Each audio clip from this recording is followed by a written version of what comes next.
livros, nossos companheiros de viagem. Hoje um outro encontro, ainda meditando sobre o diário da princesa Eugênia, conversando com as almas do purgatório. E nós vamos dar continuidade a essas citações que eu fiz, tirada do diário, a fim de trazer para vocês, para a gente compartilhar, né? Examinar tudo, como diz a Bíblia, e ficar com aquilo que é bom. Porque são místicos, são aparições, ok? Particulares. Isso não significa que você tem que acreditar, né? Mas uma verdade que a igreja nos ensina, e isso aí é verdade de fé, é a existência do purgatório. Então nós confiamos que existe realmente o purgatório. E o purgatório é esse momento, ou este estado na alma, ou este local, onde a alma sofre por causa de quê? Porque amou imperfeitamente ainda a Deus, né? Então tem que se purificar para poder entrar na visão beatífica de Deus. Então nós vamos começar hoje com um trecho tirado do Dia a Dia Eugênia, onde ocorre a citação de Ana Catarina Emmerich. Como as almas do purgatório sofrem tanto por causa de sua negligência, de sua piedade comodista, de sua falta de zelo por Deus e pela salvação do próximo. Podemos ajudá-las por meio de nossa caridade reparadora e, por elas, oferecer atos daquelas virtudes que elas negligenciaram em vida. Então, nós vamos fazer, vamos dizer assim, a parte que elas não fizeram, tá bom? E aí, é uma caridade, o quê? Uma grande caridade. Nós temos né?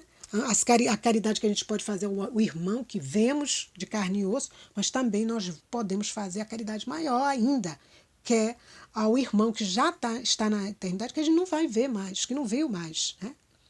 Já é uma alma do purgatório e que espera ansiosamente por uma gota da nossa caridade para aliviar os seus sofrimentos, né?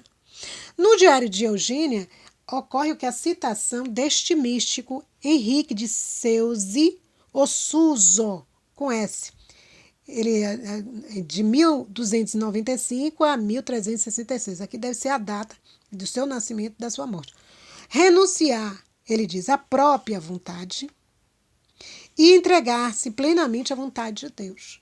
Olha aí a divina vontade aqui, Reinaldo. Renunciar. Aí a gente não vai nem renunciar, a gente vai o quê? Fusionar nossa vontade na vontade de Deus e, na realidade, essa vontade vai predominar. É a vontade de Deus, né? Renunciar. Aí ele faz aqui uma citação de Henrique Suso. Senhor, continue me dirigindo a voz. Se eu tivesse de morrer agora, e se fosse para eu ficar ardendo no purgatório 50 anos, eu me sujeitaria à vossa glória. Louvado seja o fogo que me fará cantar o vosso louvor. Tirado do livrinho da Sabedoria Eterna, capítulo 24, tá vendo?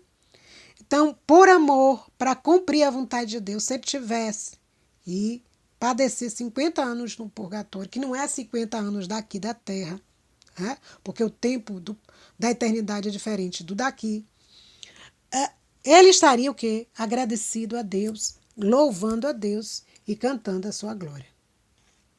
Jesus disse a Santa Brígida da Suécia. Vamos ver o que Jesus disse?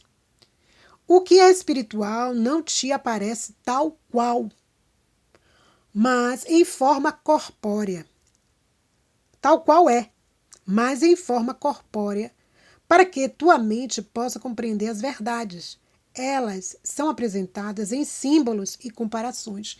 Então, para que a gente possa entender o que está acontecendo no mundo espiritual, porque senão a gente não entende, é uma outra realidade, vem em forma de quê? De símbolos e em forma de comparações, porque senão a gente não entende. É isso que Jesus disse a Santa Brígida da Suécia. Né? Santa Brígida da Suécia. Vamos aqui. Então, além de Eugênia, outros videntes viram almas do purgatório também. Videntes têm visto as almas do purgatório sob a forma de animais, personificação dos pecados.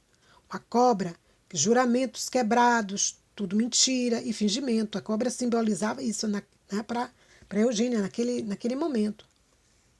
A alma disse a uma outra vidente, não Eugênia: tu nos vês como é o nosso caráter. Ó, uma outra vidente também que via almas do purgatório. A alma disse aí para essa: tu nos vês como é o nosso caráter. Tá vendo? Antes de aparecer com formas animais, vinham como sombras flutuantes, até que ela se acostumasse ao seu aspecto animalesco. Quer dizer, antes não vinha logo como animais. Elas apareciam nebulosas, né? Flutuantes, como sombras, para depois dela se acostumar com aquela presença, é que se apresentavam sob a forma de animais. Deus é o que? É a santidade, é a justiça, é o amor. O purgatório, transformação do homem, remissão dos pecados, acrisolamento da alma. Não é só suportar os castigos decretados por Deus, não é isso só. O purgatório, ele faz o quê? Ele melhora a alma, ele tira toda a ferrugem que o pecado faz na alma. O pecado gruda na alma. E para tirar, dá trabalho. Uma alma a estrangulou. Olha aí. E ela disse que odiava Eugênia. Ela gritou o nome de Jesus, Eugênia, e ela sumiu. Então, nessa alma tinha o quê? A inveja. Nela tudo era inveja. Misericórdia, tá vendo? Então, ela chega a estrangular Eugênia.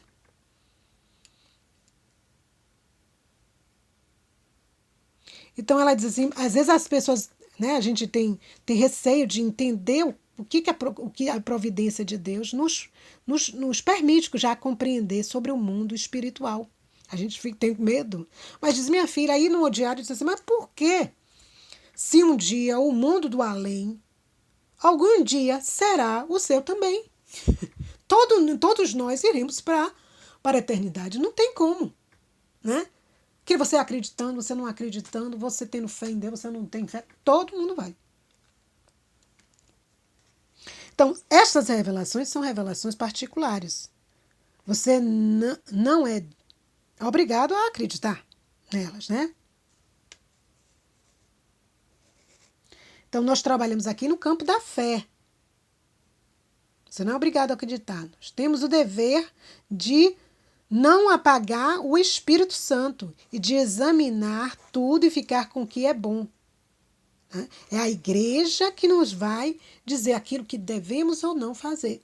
Mas precisamos ter o quê? Uma consciência de quê? De examinar se Deus nos permite, né, nos defrontar com determinadas situações, né, conhecer, no caso aqui a gente está conhecendo um diário de uma princesa, a gente utilizar a nossa inteligência e ver o que é que a igreja se pronuncia com relação a isso e perceber o que os movimentos do céu já aqui na terra, né, da eternidade já aqui. Tudo é comprovado e explicado. Não é uma coisa assim que a Eugênia, ela só escreveu o diário porque o seu confessor, seu pároco, assim o exigiu, porque senão ela não ia escrever. Né? Ela ia ficar para ela mesmo que ela viu. Um vidente que não foi Eugênia, né? Disse, fala-me, alma, da eternidade. Aí a alma disse, crê e confia. Quantas vezes ela perguntava outras coisas, a alma não respondia. Não é a curiosidade, a gente não vai ficar esmiuçando para ter a curiosidade. O que vai acontecer lá? Não, gente, que isso é pecado. Não é. Só é permitido aquilo que Deus concede. Então, ela tinha um dom especial e ela utilizava aquele dom para ajudar as almas e não por curiosidade. Vamos esmiuçar para a gente entender mais. Não é isso. Isso é pecado. Uma alma disse a Eugênia, você, Eugênia, ainda gostas de ser querida pelas pessoas. Deves ficar totalmente liberta. Tá vendo? O desapego. Ela viu uma alma feliz. Não eram só almas entristecidas ou atormentadas ou terrivelmente sofredoras que vinham a Eugênia. Também vinham pessoas que estavam num estado bom, alegres, felizes, porque mais que ainda estavam no processo de purificação. Então, aí ela perguntou, por que você veio e está tão feliz, essa alma, né? Eugênia pergunta. Aí a alma diz, o cumprimento do dever e o espírito de sacrifício. Então, isso fazia com que aquela alma estivesse naquele estado ali, feliz. Foi o cumprimento do dever dela, né, no estado de vida que ela vivia ali. Eu não sei se era casada, se não era, enfim, ela cumpria aqueles seus deveres e o espírito de sacrifício. Esta alma veio para alegrar a vidente, né? E aí a outra alma disse que elas são sem corpo. E nós vimos adiante que uma alma disse que toma corpo devido à vontade, né, dela. As almas não podem rezar por si mesmas, mas podem interceder por nós junto a Deus, se fizermos algo por elas. Esta é a economia divina. Tá vendo? Essa economia divina é maravilhosa. Por quê? Porque se a gente faz algo pelas almas do purgatório, com certeza elas irão pedir por nós. Eugênia utilizava muito a água benta. Quando a coisa, né, ficava pesada, né, era muito difícil, ela pegava a água benta e jogava nas almas do purgatório. Ela tinha também uma relíquia da Santa Cruz, utilizava também para se defender dos ataques delas. E nos faz um alerta, cuidado com as calúnias, cuidado com a língua. Muitas sofriam terrivelmente na língua, muitas apareciam com úlceras terríveis na língua, na boca. As almas diziam para Eugênia, tua força nos pertence e agora dás essa força a outras pessoas. Aí diziam a você, a sua força, né? A sua força espiritual nos pertence, Eugênia. Sua luz nos pertence e você divide isso com as outras pessoas. Então o chamado dela era mais para ajudar as almas do que ela ficar ainda no mundo, né? Eugênia era humana, né? E ela, como vidente, ela sentia a fadiga espiritual. Às vezes ela ouvia durante o dia chamarem o nome dela. E ela olhava, não era ninguém, né? Do mundo material, mas era do mundo espiritual. Tá vendo como o chamado faz com que a pessoa seja absorvida? Ó, não é brincadeira. Há uma comunhão com os vivos e os falecidos. Ninguém pode ignorar que antes ou depois da morte, quer dizer, antes e depois da morte, há uma necessidade de purificação. Ninguém pode dizer não há. Isso não é verdadeiro. Quem for justo vai dizer, ó, depois da morte, antes da morte há uma necessidade de nos purificar para entrar na eternidade limpos. E se não foi feito isso, depois da morte há essa necessidade também.